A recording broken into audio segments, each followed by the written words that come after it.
Bueno, bienvenidos a todos a un nuevo análisis a fondo. Hoy vamos a poner sobre la mesa un tema que, a primera vista, la verdad es que desafía todo lo que el mundo corporativo moderno nos ha enseñado sobre el éxito. Totalmente. Rompe los esquemas por completo. Claro, o sea, la narrativa habitual siempre nos dicta que la adopción tecnológica es una carrera implacable. Se asume, casi por defecto, que si una organización no implementa la última herramienta de tecnología punta en el mismo instante en que sale al mercado, pues básicamente está firmando su propia sentencia de muerte. Sí, se percibe como una regla inquebrantable de la supervivencia empresarial, ¿verdad? Justo. Y nuestra misión en esta inmersión profunda es de construir esa idea. Vamos a utilizar evidencia científica súper reciente para demostrar por qué esa carrera constante puede ser, en muchos casos, un mito absoluto. Y es un enfoque muy necesario, ¿eh? Porque esa visión binaria donde solo existen los pioneros que triunfan y los rezagados que fracasan, pues ignora por completo la complejidad del comportamiento humano dentro de una empresa. Claro, es que la realidad es mucho más gris. Exacto. La realidad de cómo evolucionan las organizaciones es muchísimo más intrincada y, francamente, ofrece muchas más esperanzas para los negocios tradicionales de las que pensamos. Pues para fundamentar toda esta deconstrucción, contamos con un conjunto de fuentes muy robustas. Nos vamos a centrar hoy principalmente en un artículo de investigación empírica publicado en el Journal of Information Economics. Que es el volumen 2, número 2, editado por Answer Press, para ser exactos. Eso es. Y, a ver, este estudio examina cómo las tecnologías de la información y la comunicación, las famosas TIC, impactan el cambio organizacional en las pequeñas y medianas empresas, las pymes. Pero dicen que bajo las circunstancias adecuadas, estar rezagado se convierte en el mayor catalizador para una innovación exitosa. Y ese es el núcleo del asunto. Porque claro, para aterrizar esta premisa, el estudio no se va a observar a los gigantes de Silicon Valley, donde la innovación es el producto en sí mismo. No se van al mundo real. Exacto. Se enfocan 78 pymes situadas en el área metropolitana de Guadalajara, en México.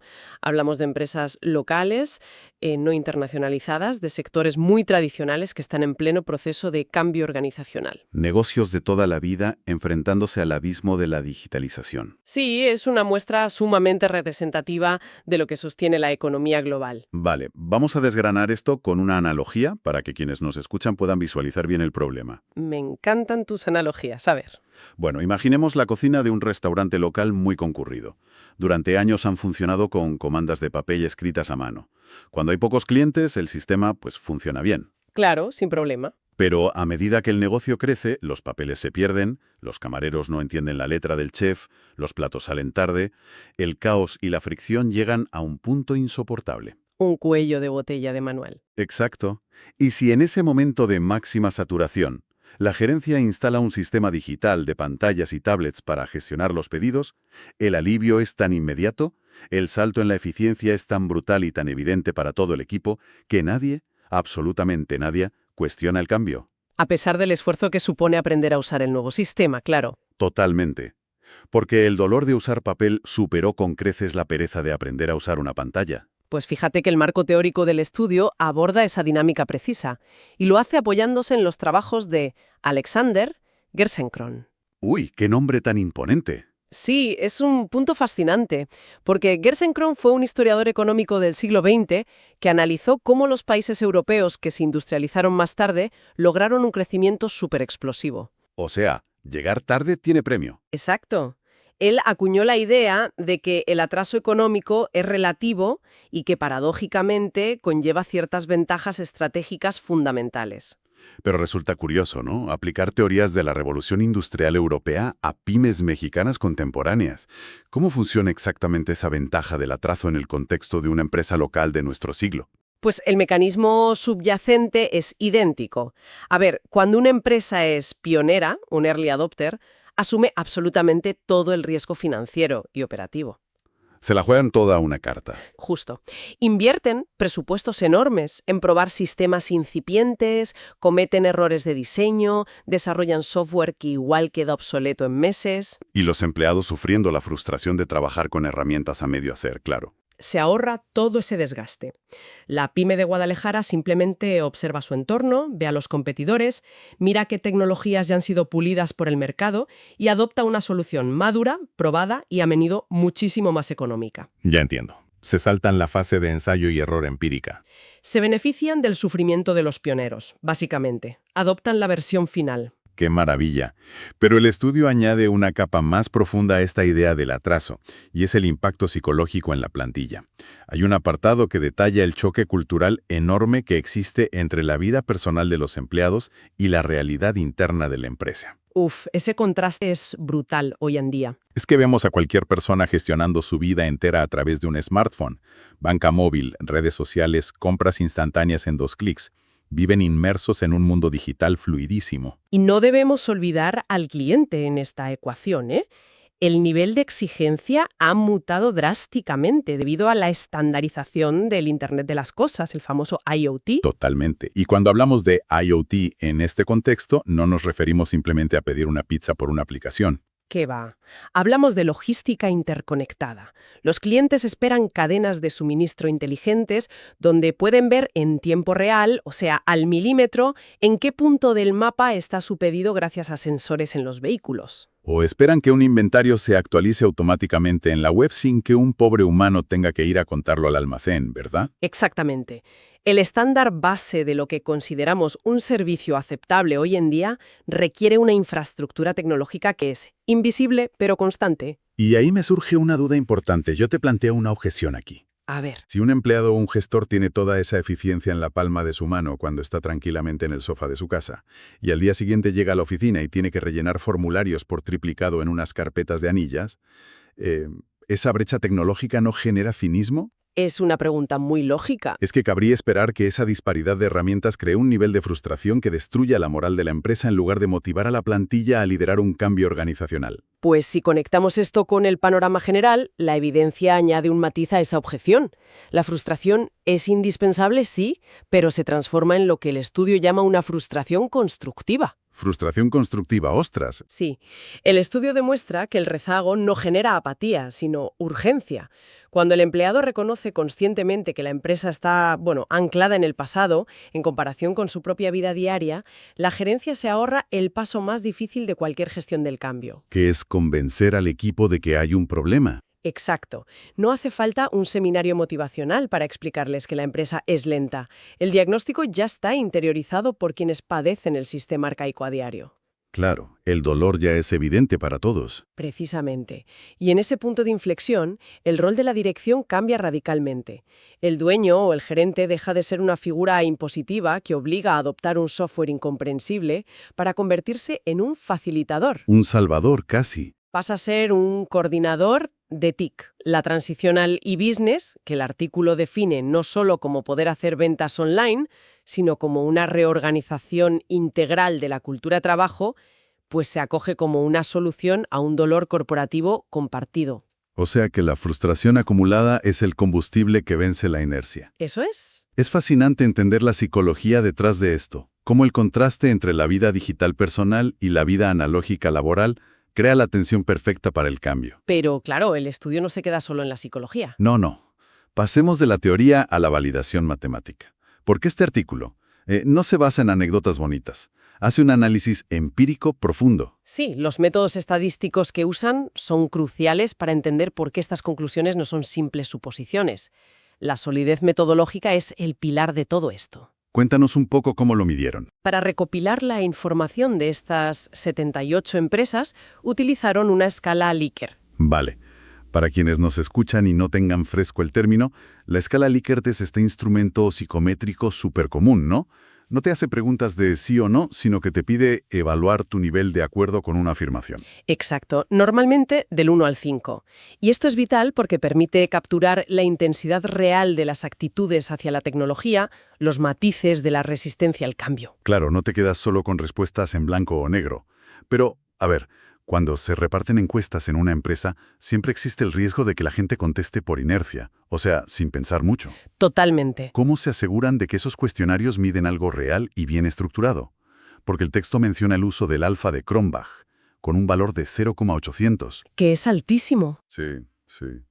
Pero para quienes buscan entender un poco el funcionamiento de la ciencia de datos detrás de esto, ¿cómo funciona esa métrica exactamente? A ver, el alfa de Cronbach es una medida de consistencia interna. Conceptualmente, lo que hace es comprobar si todas las preguntas que supuestamente miden el mismo concepto arrojan resultados coherentes. Vale. Si en una pregunta un empleado dice que está súper abierto a usar nuevas herramientas digitales, pero en otra pregunta similar, formulada con otras palabras, indica un rechazo total a aprender nuevo software, el alfa de Cronbach baja. Ah, claro, porque te pilla las contradicciones. Justo. Entonces, obtener un 0,800 sobre un máximo de 1 significa que la estructura del cuestionario es altamente fiable. Las respuestas forman un patrón muy sólido. O sea, demuestran que no están respondiendo al azar. No va. Ostras, y aquí es donde se pone realmente interesante la cosa, porque la ANOVA no se limita a mostrar que dos cosas pasan a la vez, ¿verdad? Busca aislar variables para entender qué factor es el que de verdad está moviendo la aguja. Esa es su función principal. El ANOVA ayuda a descomponer la variabilidad de los datos para determinar si las diferencias en los resultados son estadísticamente significativas o si, son simple fruto del azar. ¿Y qué les dijo a la ANOVA en este caso de las pymes mexicanas? Pues reveló que hay dos barreras formidables ligadas al atraso tecnológico. Por un lado, la evidente escasez de recursos financieros para afrontar la digitalización. Falta de presupuesto, claro. Por otro, la arraigada resistencia al cambio por parte de ciertos sectores de la organización. Vamos, los dos sospechosos habituales de siempre. Falta de dinero y miedo a alterar las rutinas. Sí, pero la ANOVA va más allá de identificar los problemas. Señala una solución clarísima. Revela que el factor causal más determinante para superar esas barreras es el acceso a la información. Y me parece vital diseccionar esto, porque decir que la comunicación es importante en una empresa suena a cliché de manual de recursos humanos. Totalmente, suena a frase vacía. Sin embargo, el estudio parece apuntar a un tipo de transparencia muy específica. El contrapunto aquí es que no hablamos de mandar boletines informativos genéricos sobre lo estupenda que será la nueva tecnología, ¿sabes? De esos que nadie lee. Exacto. El análisis demuestra que la clave reside en proporcionar información granular, estratégica y táctica sobre el cambio. Significa comunicar los costes reales, los plazos exactos de implementación, cómo se alterará específicamente el rol de cada departamento. Y lo más importante, el impacto esperado en su día a día. Eso es fundamental. Cuando el ANOVA aísla a los grupos que contaron con esta transparencia total frente a los que no, la diferencia en el éxito de la implementación es abismal. Para comprender el mecanismo de por qué esta información específica es tan poderosa, vamos a volver a la analogía del restaurante que decíamos antes. Venga. Si el propietario llega un día y simplemente dice, bueno, vamos a instalar pantallas en la cocina, y no explica absolutamente nada más, los cocineros, por el puro miedo a perder el control en plena hora punta, van a ignorar las pantallas y seguirán usando sus libretas de papel de toda la vida. Esa es la resistencia al cambio en estado puro. Justo. Y aquí es donde se conecta con la falta de recursos. Porque un sistema digital súper caro que nadie usa es una inversión tirada a la basura. Agravando el problema financiero. Exacto. Es una conexión crítica. Porque el estudio demuestra matemáticamente que la información mitiga el riesgo financiero precisamente porque desarticula esa resistencia. Claro. Si a esos mismos cocineros se les informa detalladamente de cómo el sistema ordenará los tickets, cómo les va a ahorrar viajes al salón y se les da un mapa de ruta claro de la transición, la resistencia desaparece. Adoptan el sistema de buena gana. La eficiencia aumenta y el retorno de la inversión justifica el gasto inicial.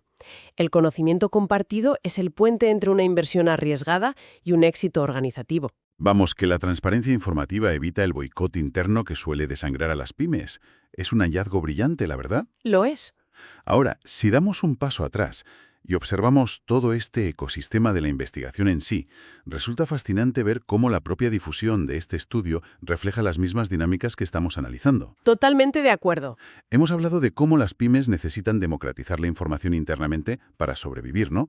Pero, ¿cómo accede una pequeña empresa tradicional de Guadalajara a estos descubrimientos académicos tan cruciales para su estrategia? Pues ese es un puente fundamental que a menudo se ignora en la academia. Pero las métricas de la revista nos dan la respuesta. El Journal of Information Economics opera bajo el modelo de Gold Open Access, acceso abierto dorado. Que esto va mucho más allá de colgar un PDF gratuito en Internet, entiendo. Muchísimo más. Tradicionalmente, la publicación académica requiere altos costes, los conocidos como APCs, los cargos por procesamiento de artículos, que recaen sobre el investigador que publica. O muros de pago exorbitantes que recaen sobre el lector que quiere acceder a esa ciencia. Exacto. Barreras económicas que en la práctica confinan el conocimiento a las universidades de élite y a las grandes corporaciones que pueden pagarlo. Sin embargo, esta revista eximió del pago de los APCs hasta finales del año 2024, al eliminar la barrera financiera para el autor y permitir el acceso gratuito al lector mundial. Se establece un canal directo entre la investigación rigurosa y el tejido empresarial local. Es la misma democratización del acceso que permite a la pyme adoptar esa tecnología madura de la que hablábamos. Es que piénsalo. Sin este modelo de acceso abierto, todo el análisis ANOVA, la comprensión de lo de Gerson-Kron, las estrategias para mitigar la resistencia, todo quedaría bloqueado en un silo académico. Inaccesible para el gerente de la pyme que más urgentemente necesita leerlas. Exacto. Es la eliminación total de la fricción en la distribución del conocimiento. Y fíjate, los datos sobre cómo se consume esta información también son muy reveladores. Sí, me fijé en eso. Si observamos las gráficas de Skylit, que es la plataforma de indexación, vemos que la revista logró 20 publicaciones en 2024, manteniendo un promedio de citas de 1,85. Que es una huella sólida para un nicho tan especializado. Muy sólida. Pero lo que me resulta verdaderamente llamativo es el comportamiento de las descargas y las vistas de los resúmenes de este artículo en particular. Los gráficos muestran picos de atención súper volátiles, alcanzando su nivel máximo absoluto a mediados de marzo. Y un repunte tan específico en el calendario rara vez es accidental, ¿eh? Claro. ¿A qué crees que se debe? Esto plantea una pregunta importante. Los patrones de consumo de literatura científica y empresarial suelen estar profundamente ligados a los ritmos organizacionales. Un pico en marzo sugiere una confluencia de factores, la verdad. A ver, explícanos eso. Por un lado, en el hemisferio norte coincide con el arranque fuerte de los semestres académicos en muchas universidades. Es cuando este tipo de literatura se asignan los planes de estudio de economía o administración. Tiene sentido. Los profesores mandando lecturas. Pero desde la perspectiva corporativa, la explicación es aún más estratégica. Los ciclos de planificación del primer trimestre, ¿verdad? Así es.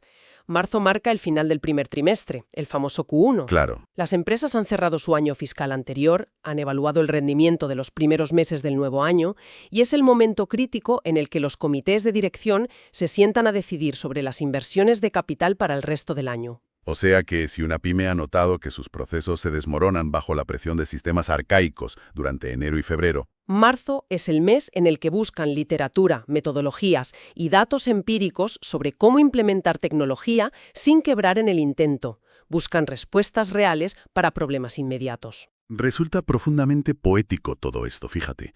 Utilizamos plataformas de información verdaderamente globales, bases de datos interconectadas con analíticas en tiempo real, operando bajo un modelo de publicación disruptivo de acceso libre.